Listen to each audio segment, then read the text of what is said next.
দীঘায় জগন্নাথ মন্দির উদ্বোধনের পর এই প্রথম রথযাত্রার সেই রথযাত্রায় অনুষ্ঠানে উপস্থিত থাকার জন্য মুখ্যমন্ত্রী মমতা বন্দ্যোপাধ্যায় আজকে দীঘার উদ্দেশ্যে তিনি প্রচুর মানুষ, সাধারণ মানুষ এবং তৃণমূল কংগ্রেস কর্মী সমর্থক তারাও ছিলেন রাস্তার ধারে। তাদের ধন্যবাদ জানাতে জানাতে তিনি গেলেন। রথযাত্রা ঘিরে ইতিমধ্যেই সেজে উঠেছে দীঘা। রথযাত্রার উদ্বোধন করবেন মুখ্যমন্ত্রী মমতা বন্দ্যোপাধ্যায়।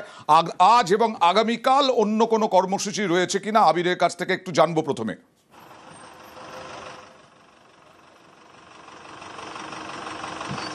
দেখো, কিছুক্ষণের মধ্যেই মুখ্যমন্ত্রী মমতা বন্দ্যোপাধ্যায় তিনি এসে উপস্থিত হবেন হচ্ছে দীঘাতে, এবং দীঘার যে আবহ সেই আবহ দেখে মনে হতে পারে সেটা হচ্ছে যে আমরা শহরের কলকাতাতে দুর্গাপুজোর সময় মহালয়ার দিন থেকে যে ধরনের আমেজ বিভিন্ন পাড়াগুলোতে পাই, ঠিক সেই ধরনের পাড়ার আমেজ এই মুহূর্তে দীঘার জগন্নাথ মন্দির এবং যে রথযাত্রা উৎসব তাকে ঘিরে লক্ষ্য করতে পারা যাচ্ছে।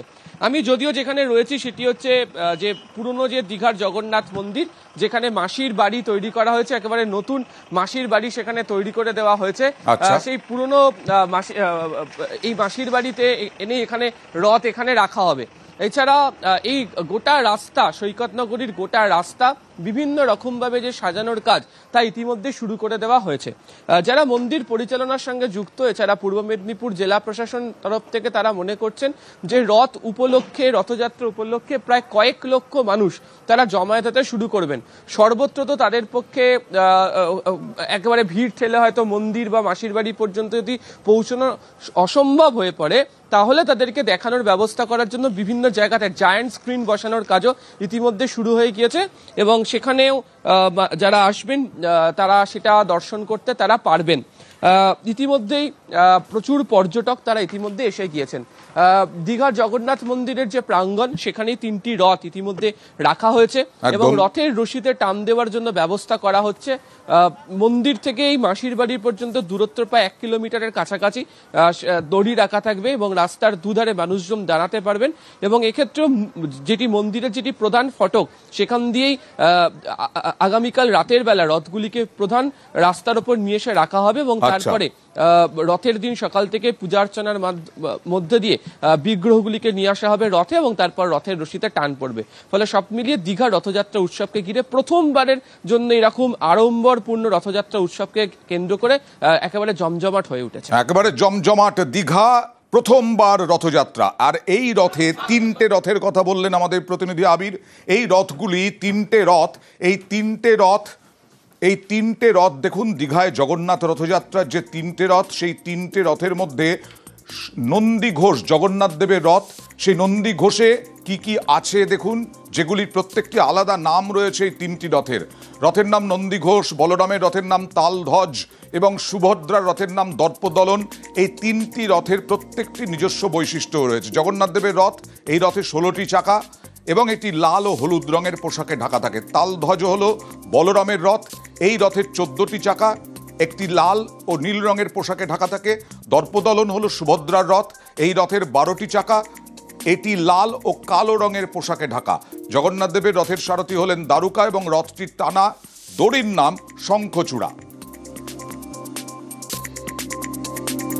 পুরীর মতোই কি 3 রথ এখানে? হ্যাঁ, একদম ওই রকমই বানানো হচ্ছে। অফকোর্স হাইটে একটু ছোট আছে। বলদেব রথে 14টা চাকা আছে, সুভদ্রা রথে 12টা চাকা আছে, আর জগন্নাথের 16টা চাকা আছে। 3টে রথের নামটাও হয়, বলরাম যেখানে বসেন ওটা হচ্ছে তালধ্বজ, সুভদ্রা মহারানী হচ্ছে দর্পদলন, আর জগন্নাথের রথের নাম নন্দী ঘোষ। আমরা 26 তারিখ রাত্রি বেলায় এই 3টে রথ আমরা নিয়ে গিয়ে মেন রোডে রেখে দেবো, কেন কি এটা পুরীর মতন বানানো হয়েছে। এতগুলো চাকা আছে, সেই জন্য লেফট টার্ন রাইট টার্ন নেওয়া সুবিধা নেই এ রথে।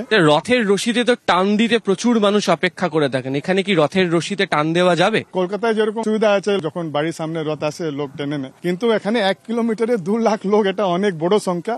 সেই জন্য আমরা ভগবানকে যখন পাণ্ডি বিজয় করে রথে বসাবো, তারপরে লোক ভগবানকে রথে দর্শন করতে পারবে রোপ টাচ করে। চাইনা, রাশিয়া, ইউক্রেন, আমেরিকা, জাপান, ওখান থেকে পর্যটকটা আসছে। দীঘা জগন্নাথ মন্দির পুরো ইন্টারন্যাশনাল কমিউনিটির জন্য একটা ওয়েসিস হয়ে গেছে, ওরা খুব আনন্দিত।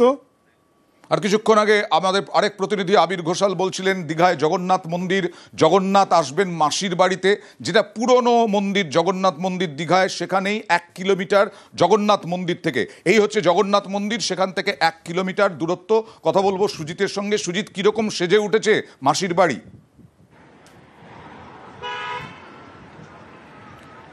দেখো, একেবারে শেষ মুহূর্তের যেটা বলা যায় যে শেষ তুলির টান, সেটাই চলছে। আসলে তদবির যে বলা যায় যে যেটাকে সাজিয়ে তোলার কাজ, সেটা কিন্তু মন্দির উদ্বোধনের পর থেকে, অর্থাৎ উপলক্ষ যেখানে জগন্নাথ মন্দিরের উদ্বোধন, তারপর থেকে জগন্নাথ দেবের এই রথযাত্রা কিভাবে সুষ্ঠুভাবে সুন্দরভাবে হবে, সেটা কিন্তু তাকে লক্ষ্য করেই কিন্তু যা কিছু দীঘা জুড়ে, সৈকত শহর জুড়ে কিন্তু প্রস্তুতি চলছে। আজ যখন মুখ্যমন্ত্রী তিনি এই জেলায় ইতিমধ্যেই বলা যায় পৌঁছে গেছেন, ঢুকে গেছেন, তখন কিনা দীঘায় একেবারে প্রস্তুতি সব দিকেই, একদিকে নিরাপত্তা ব্যবস্থা, অন্যদিকে মাসির বাড়িকে সাজিয়ে রাখা। এবং আমরা যেখানে দাঁড়িয়ে রয়েছি সেই জগন্নাথ দেবের মন্দির, যেখানে কাতারে কাতারে মানুষ আজও কিন্তু ভেতরে ঢুকছেন, তারা দেখছেন, তারা বলছেন যে রথ আসছে। রথের কথা মাথায় রেখে বেশিরভাগ পর্যটক তারা কিন্তু একেবারে রথযাত্রার দিন তো লক্ষ লক্ষ মানুষ আসবেনই, কিন্তু এই জগন্নাথ মন্দির উদ্বোধনের পর থেকেই দীঘাতে বেড়েছে প্রচুর মানুষের ভিড়। প্রথম যেদিন ঠাকুর পাওয়া গেছিল সেই দিন থেকে আমি এখানে পুজো করে আসছি। অনেকটা ভালো, মানে যতটা মানে বুঝে ভাষায় বলে প্রকাশ করা যাবে না। রথ এসে এখানে থাকবে, তার জন্য মাসির বাড়িতে যতটুকু আয়োজন করার কথা ততটুকু আয়োজন ঠিক চলছে। রান্নাবান্না আগে ভোগ তো বিভিন্ন রকম ভোগ হওয়ার কথা, কতটা সম্ভব হয়ে উঠছে তার দয়ায় তিনি যতটুকু করিয়ে নিতে পারবেন ততটুকুই হবে।